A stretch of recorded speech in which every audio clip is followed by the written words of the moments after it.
Welcome back to Life's Chillin'. My name is Avital, and this week's Parsha is Parshat Korach.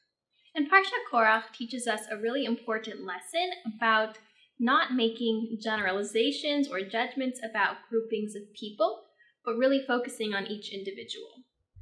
We learn that because Parshat Korach is, as the name would imply, about Korach. And Korach was one of the leaders of the Levites at the time. He was a descendant from the family of Levi, and he rose up with 250 other men who were also sort of distinguished men in the community. And they went to Moses and they went to Aaron, and they basically questioned their authority over the Jewish people. They said, "It is too much for you. For the entire assembly, all of them are holy, and Hashem is among them. Why do you exalt yourselves over the congregation of Hashem?" So they're basically saying, who made you in charge over this group of people? Who appointed you? We didn't decide that you should be the leader, and yet you've taken all of this authority and you've ruled over all of us. And who picked you for this job? Basically accusing Moses and Aaron of nepotism in a sense, because Moses selected Aaron, and also of, self-grandizing behaviors. If you recall, Moses really had to argue with God. He didn't want this position to begin with, but he ended up with it because God thought he was the right one for the job. So obviously this was upsetting to Moses and to Aaron. And Moses responds to Korach and the people, but he ends his response by saying, "You and your entire assembly that are joining together are against Hashem.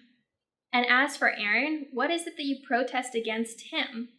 So Moses is basically saying, your qualms are with me, if anything. You're asking about my leadership. Why are you lumping Aaron into this? What does he have to do with anything? He's a separate person, a separate entity. He is the Kohen from the line of the Kohanim. So why are you putting us together in this accusation? So Moses, again, is saying that basically, they're separate people, they're separate entities.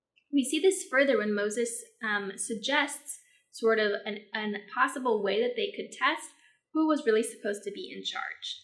He does a separate one for himself and for Aaron. So for Moses, basically, he said that if these 250 people in Korach, if they die an ordinary death, then God didn't put him in charge. But if the earth sort of opens up and swallows them, and they descend into the pit of the earth, then everybody will know that it was God who picked Moses for this position.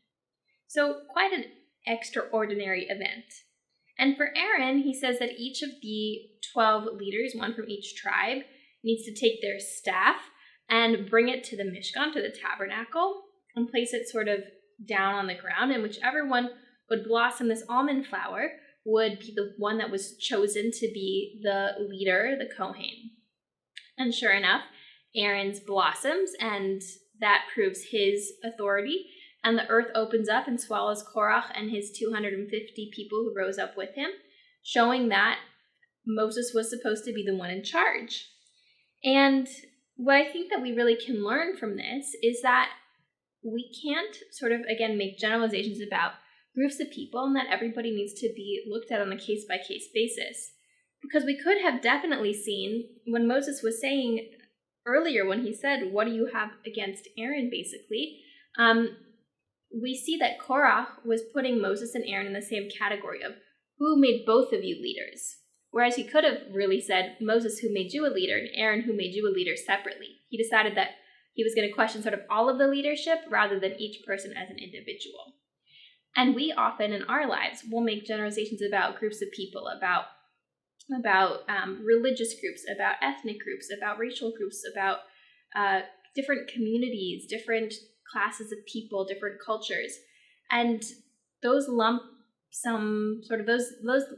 broad generalizations are problematic because we can't make an assumption about a group of people, about one person who belongs to a greater group of people, because we are each individuals and we each need to be sort of tested or vetted in our own way for our own attributes.